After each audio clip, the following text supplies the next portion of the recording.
Gracias, hermanos. ¿Está bien el enfoque? Vamos a ver. ¿Sí? Bueno, saludamos a las personas que pueden estar viendo en este momento en vivo. Estamos en vivo desde la iglesia Ágape, Amor de Dios, aquí en costado sur de Plaza González Víquez. Estamos todos los martes y todos los jueves a partir de las 7 de la noche y los domingos a partir de las 10 de la mañana. Estamos queriendo animar al pueblo de Dios, a todos esos cristianos que han dejado de congregarse, pero que todavía están luchando ya casi que en sus propias fuerzas. Queremos animarles, queremos decirles que somos una buena opción como iglesia, una sana doctrina, donde tratamos de esforzarnos de predicar y enseñar la palabra del Señor, como dice, sin ser adulterada. Así es que si usted nos está congregando, le animamos para que salga de ese confort, que salga de esa comodidad, ¿sabe? Porque el cristiano que no se congrega, que no ora, que no escudriña la palabra del Señor, lamentable y tristemente irá en retroceso. ¿Sabe por qué le digo eso? Porque si usted no se congrega, usted no ora, usted no se alimenta de la palabra, ¿cómo va a mantener su relación con Dios? ¿De qué va a vivir? ¿De qué va a vivir? Hace un momento pusimos el ejemplo de dos niñas que recién cumplieron 5 añitos y estas niñas no gustan del alimento sólido porque les acostumbraron solo alimentos prefabricados, llamémoslos así, y muchas veces de comidita que uno conoce de comidas chatarras. Y el Señor nos puso un gran ejemplo a nosotros y nos dijo que no solo de pan viviremos, sino de toda palabra que sale de la boca de Dios, de la Biblia. Este es el maná del cristiano. Este es el sustento de todo cristiano, de todo hombre de Dios y toda mujer de Dios. Usted no puede vivir de dichos populares, de decir yo estoy bendecido, prosperado y en victoria y no conoces la Biblia. No, eso no es así. Esos son dichos, nada más, amuletos que se han inventado para traerle un confort a la mayoría de los cristianos. Pero un verdadero cristiano tiene que alimentarse de la palabra del Señor. Bueno, estamos todos los martes de 7 a 8:30 de la noche. Ya nos quedan escasos 27, 28 minutos y quiero compartir un consejo de la palabra del Señor para acá, nuestros hermanos de la iglesia, y para ustedes también que nos pueden estar viendo. Y va a quedar grabado en Facebook y luego lo estaremos subiendo también por las redes de YouTube. Así es que quiero compartir, el tema siempre va dirigido en línea de la oración. Empezamos con un pasaje de la palabra del Señor en 2 de Timoteo 2:15, que dice así: procura con diligencia presentarte a Dios aprobado. Y después sigue diciendo, como obrero que no tiene de qué avergonzarse y que usa bien la palabra de verdad. ¿Por qué les hablo esto en el tema de la oración? Bueno, porque es que cuando uno va a orar, es hablar con Dios. Entonces, uno debe de saber cómo se presenta delante del Señor. No vas a llegar ahí, como decimos popularmente, con las manos sucias y tocar al Señor con las manos sucias. Siempre tenemos que presentarnos con diligencia. Dice la palabra que sinónimos de esta palabra diligencia son que nos presentemos con rapidez, con prontitud, con cuidado, con esmero, con atención, con aplicación, con celo. Así debemos de presentarnos delante del Señor. Y dice, aprobados, como obreros que no tienen de qué avergonzarse. Pero si usted se presenta delante del Señor sabiendo que usted está llevando una vida que no está haciendo la voluntad de Dios, entonces, ¿cómo espera usted que Dios lo escuche así, de esa manera? Ahora, si usted me dice, no, pastor, es que yo venía así y ahora ya le pedí perdón al Señor, ya me arrepentí. Bueno, estamos hablando de otra cosa. Entonces, ahora sí ya puedes hablar con el Señor y darle gracias. Hay un salmo, el Salmo 5, versículo 1 al 3, y dice así la palabra del Señor, siempre en la línea del tema de la oración. Escucha, oh Jehová. Escucha, oh Jehová. Primero, cuando nosotros hablamos y oramos, sabemos que el Señor nos escucha. Esto es como una afirmación que está creyendo que el Señor, ahora podríamos decir, también es una súplica. Señor, escúchame. No es, escúchame. Es que este asunto de la oración, lastimosamente, se ha manoseado tanto y se ha popularizado tanto el tema de la oración, pero en la línea de que la oración es solo para pedirle al Señor: dame esto, dame lo otro, dame aquí, dame allá y dame lo otro. Quiero hacer una pausa porque siento que como que solo le estoy hablando a los de Facebook. No, pues estoy hablando con ustedes también, de aquí de la iglesia. Este asunto de la enseñanza de la oración o de cómo se maneja, hermanos, va mucho más allá de quererle pedir cosas al Señor. Porque es que muchas veces nosotros le pedimos cosas al Señor y el Señor dice: ustedes las piden para gastarlas en sus propios deleites. No es necesariamente, por ejemplo, ¿qué le podría pedir usted al Señor? Mucha gente tiene su casita, tiene su carrito, el que no tiene carro tiene moto, el que no tiene moto tiene bicicleta, y el que no tiene bicicleta pues anda en bus, y casi que la mayoría. Pero la gente, la casa que tiene, quiere que sea mucho mejor. Eso no es pecado, jamás no es pecado. Pero imagínense que si en la lista de nuestras peticiones que nosotros hacemos al Señor Guadalupe, nosotros le dijéramos al Señor: Señor, así como me has bendecido materialmente, yo quisiera también que tu bendición sea grande en mi vida espiritualmente, porque quiero parecerme a usted, Señor. Quiero llegar a tener la capacidad de pensar como usted. Señor, yo quiero tener un vocabulario como el suyo, de tener esos sentimientos que tú tienes. Pero muy pocas veces, muy pocas veces, escuchamos ese tipo de oración. ¿Por qué? Porque la oración, como les decía, siempre va en la línea de pedir y pedir y pedir. Y nos agarramos de eso y decimos: es que el Señor dice que todo lo que nosotros le pidamos, Él nos lo va a dar. Ok, pero resulta que el Señor, en todas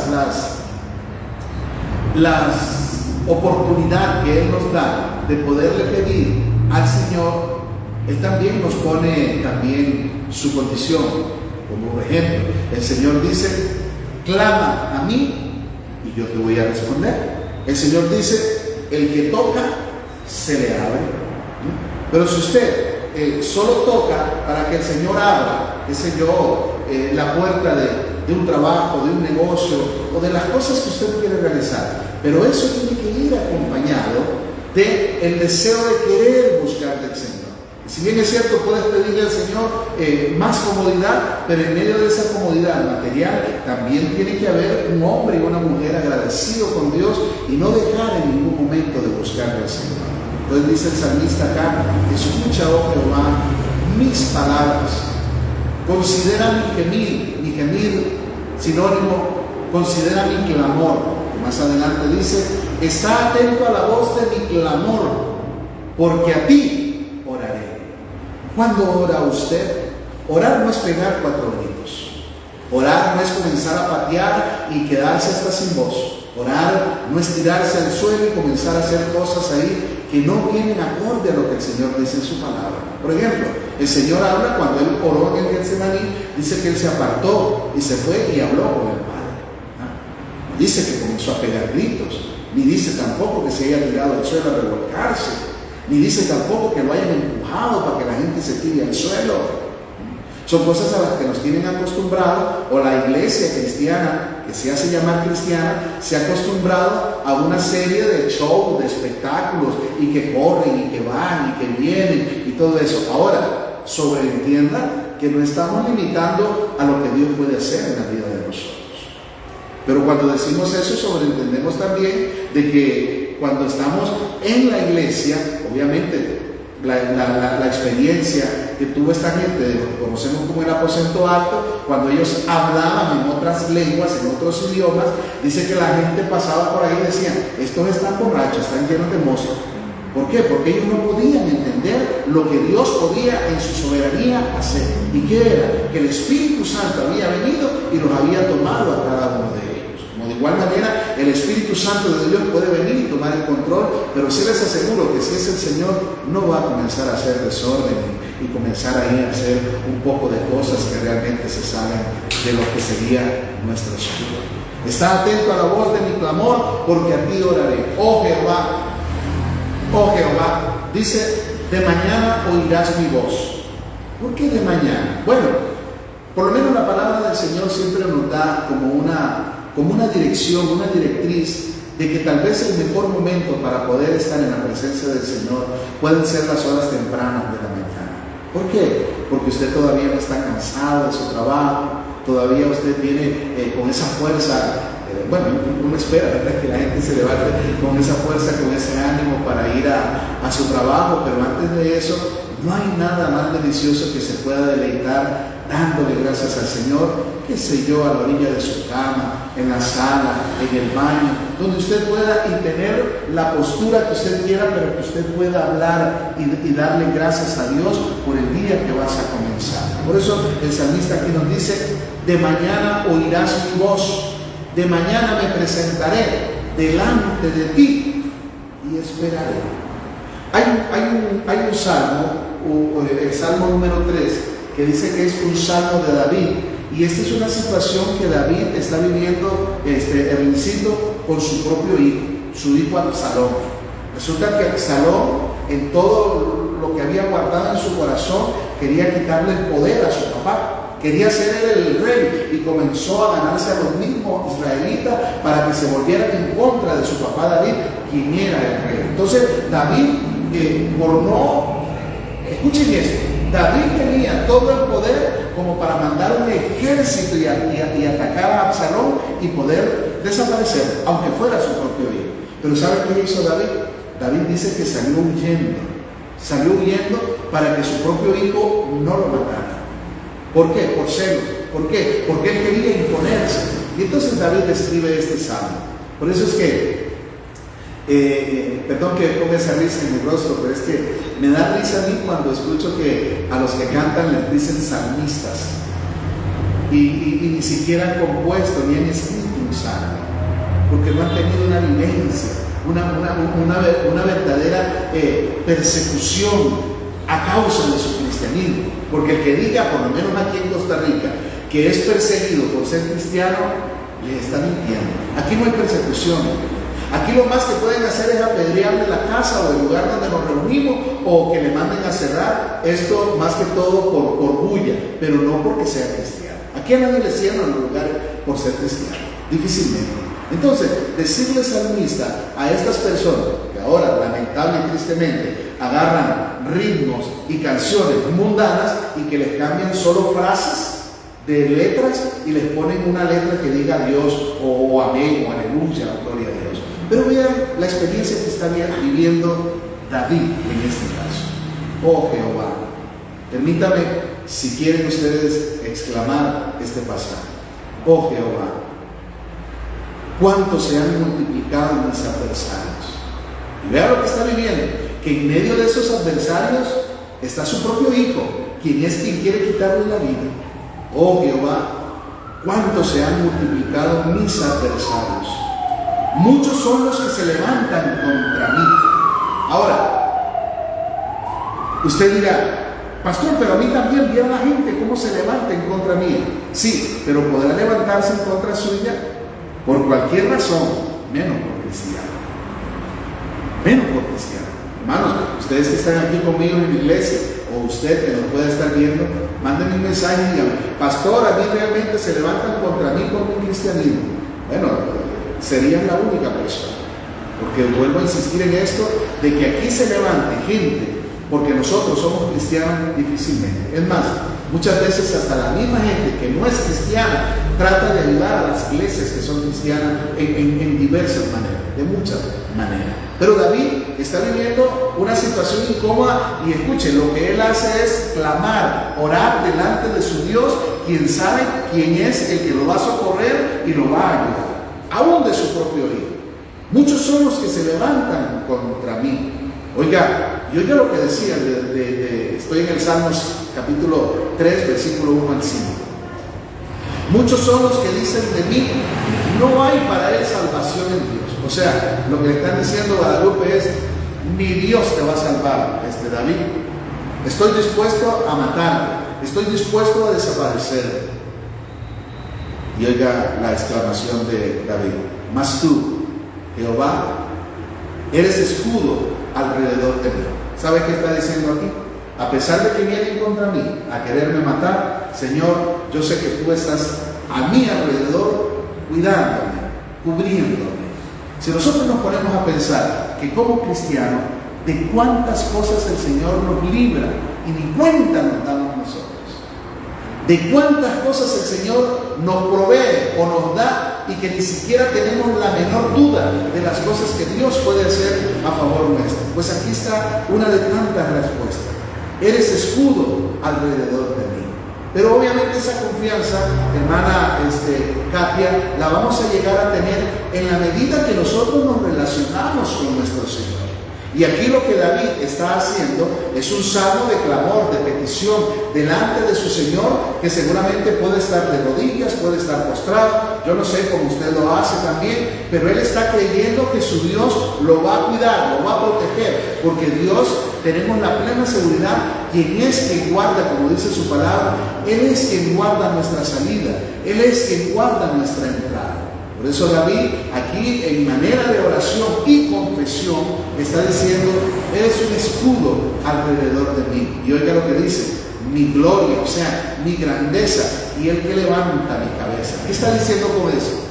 Que no me está permitido que ande cabizbajo. Que a pesar de que en el caso de él lo querían matar, dice que el Señor es quien levanta su cabeza. O sea, no para que ande cabizbajo, sino más bien para que ande erguido, con su frente en alto, con su cabeza en alto. Estoy cubierto, el Señor me está protegiendo y no estoy fantaseando, estoy creyendo firmemente de que el Señor tiene cuidado de cada uno de nosotros. Escrito está en su palabra y así lo creemos firmemente, que Él tiene cuidado de cada uno de nosotros. Entonces, si Él dice que Él levanta nuestra cabeza de una postura para que no estemos ahí tristes ni decaídos, bueno, ya que dije eso, vuelvo a insistir. Usted puede estar triste o decaído porque hay problemas. Porque hay problemas con los hijos, hay problemas en el matrimonio, hay problemas en el trabajo, hay problemas en la economía. Pero vuelvo a insistir, por cristiano, por su cristianismo, no. ¿Por qué? Porque entonces usted estaría creyendo que Él es quien levanta nuestra cabeza, que Él es quien nos da la protección que nosotros necesitamos. Ahora, pastor, ¿pero por qué digo eso que podemos estar en problemas? Sí, es que muchas veces nosotros tenemos problemas, pongamos de ejemplo el hogar, no necesariamente por ser cristiano, sino porque más bien por más falta de relación con Dios y más falta de cristianismo, por eso es que se nos dan los problemas muchas veces dentro de la misma familia o dentro de la casa. Dentro de la casa. Quiero avanzar un poquito porque voy a ponerles un ejemplo de algo que vi hace un poco. Oiga lo que dice David: con mi voz clamé a Jehová. ¿Cuándo clamó él? Cuando lo iban a matar, cuando le querían quitar sus posesiones. Con mi voz clamé a Jehová, dice, y él me respondió desde su monte santo. Típico, o que representa que él estaba clamando, intercediendo, porque esa era una costumbre de los judíos, postrarse delante del monte del Señor, donde ellos en fe creían que el Señor, su presencia, estaba ahí, y ellos dicen, Él me respondió desde su monte santo. Y oiga lo que dice, ya al final, en ese otro versículo, dice, yo me acosté y dormí, y desperté, porque Jehová me sustentaba. Ahora, si nosotros no podemos dormir porque el hijo no ha llegado, porque la hija no ha llegado, o porque nos van a echar de trabajo, este hombre, más que le cortaran la luz, bueno, digamos que no tenía problemas económicos, Luisito, pero sí tenía uno más grande. Lo querían matar, hombre, le querían quitar la vida, y él aún así dice, yo me acosté y dormí y desperté porque Jehová me sustentaba. O sea, a pesar de que querían quitarle la vida, él pudo llegar a tener, después que clamó al Señor desde su monte santo, oiga, él clamó y entonces encontró Y no solamente encontró que tuvo la seguridad que el Señor era un escudo alrededor de él, después que él clamó delante de su Señor. Me dijo una persona que había un muchacho que el muchacho le estaba diciendo que él ya no sabía si creer o no que ese Dios existía. A mí me pasó con mi hijo, después de algunos años de la universidad, porque la universidad es un terreno donde uno dice donde les atacan. Yo no diría, no es que les atacan, sino que como se abre una puerta de otra información que no manejaban, entonces ellos, ahí se denota la falta y muy poca preparación bíblica en su relación con Dios, porque vienen con argumentos ¿cómo se llama esto? De filósofos, de filosofías, que tumban la supuesta relación que tenían con Dios, con alguna materia o con algunos principios de filosofía, los tumban y se sale de ese Dios que en algún momento ellos mismos le cantaron, le profesaron, lo confesaron con Dios, y llegan hasta dudar. Entonces, esta persona me preguntaba que qué hacía con ese muchacho. Entonces yo lo primero que le pregunté, ¿de qué se alimenta ese muchacho hoy en día? Porque me dijo que ya dejó de congregarse.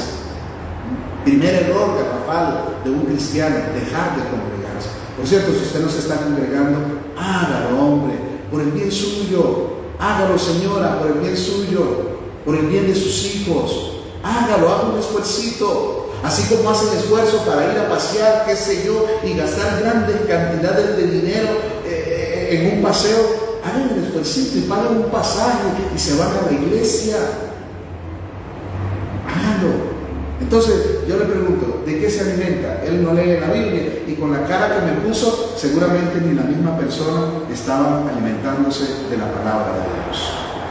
Y por eso se los dije ahora, el error más terrible que todo cristiano, que llamándose cristiano, deja o no hace, que es alimentarse de la palabra del Señor, entonces va a entrar en un cristianismo raquítico, anémico, y que obviamente va a comenzar a doblarle sus piernitas y regresar nuevamente a lo que estaba acostumbrado a vivir.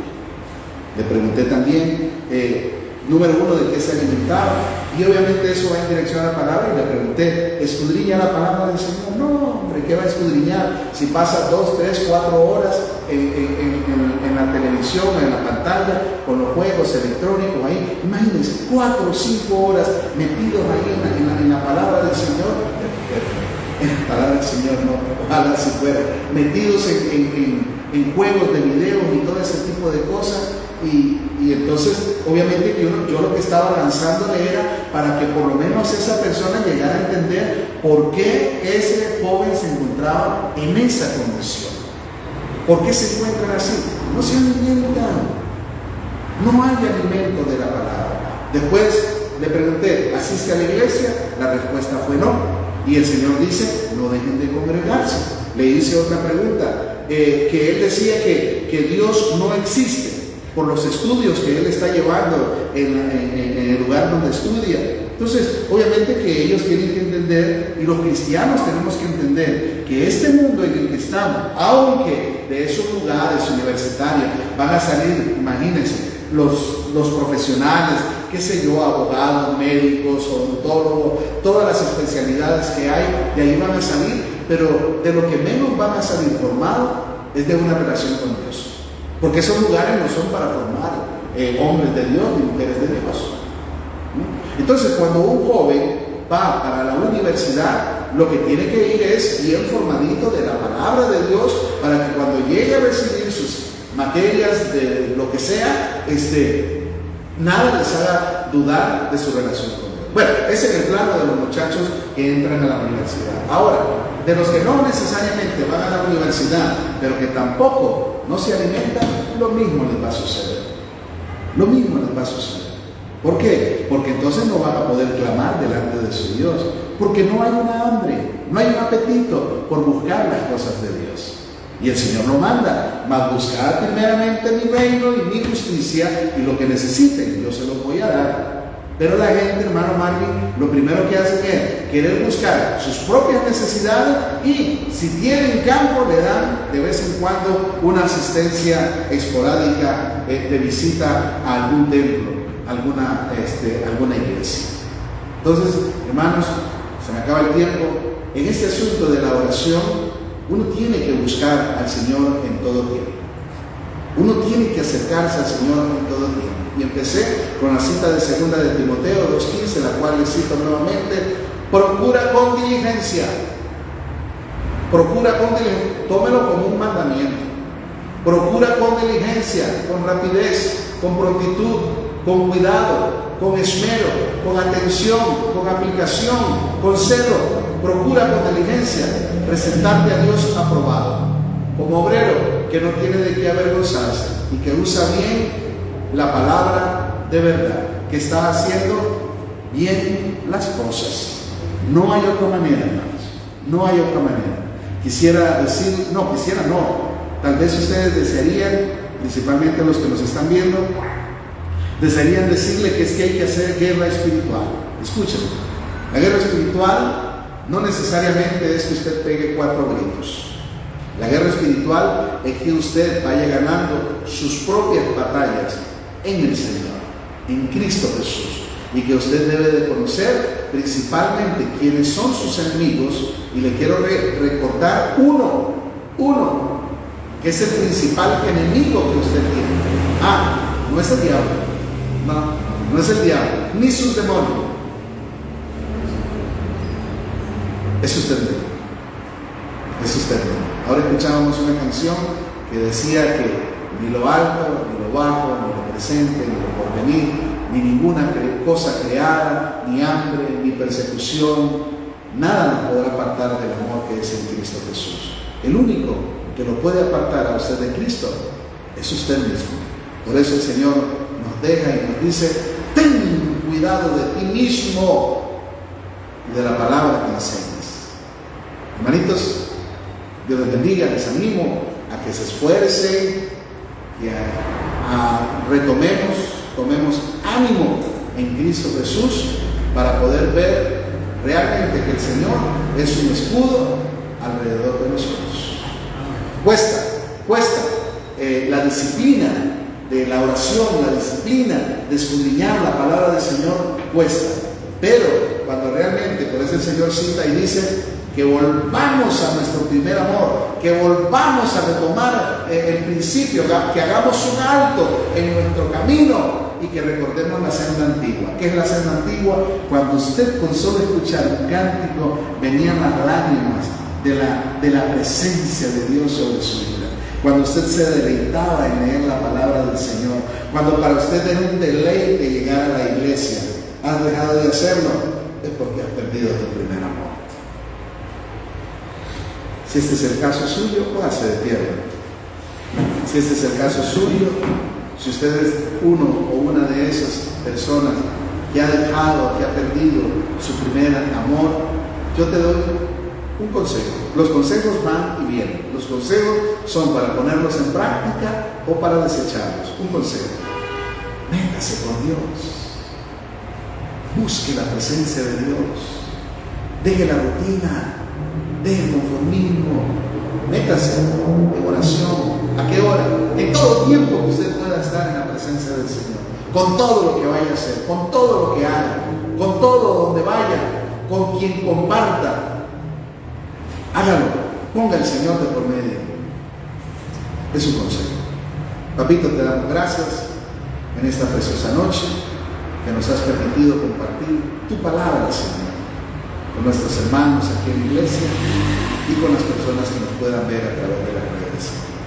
Oramos, clamamos para llegar a tener esa convicción, Señor, de estos hombres que tú usaste, siervos, hombres, que si bien es cierto tuvieron temor en su humanidad, pero nunca dudaron de que tú estabas alrededor de ellos y que tú los ibas a librar. Y no solo eso, que verdaderamente tú lo hiciste, Señor. Así como nos has librado a nosotros muchas veces, de las cuales ni nosotros mismos nos hemos dado cuenta, Señor. Gracias te damos en esta noche, Señor. Llévanos en paz de regreso a nuestros hogares, Señor, y que podamos decir las palabras que escritas están: en paz me acostaré y así mismo dormiré, Señor. Yo me acosté y dormí y desperté porque el Señor me sustentaba, Señor. Que mañana, Señor, sea una nueva oportunidad para estar delante de usted, Señor, clamar y ahí esperar, Señor, y saber que será un día más de oportunidad para poder, Señor, testificar de que tú eres real, Señor. En el nombre de Jesús. Amén. Amén. Amén. Dios les bendiga, mis hermanos.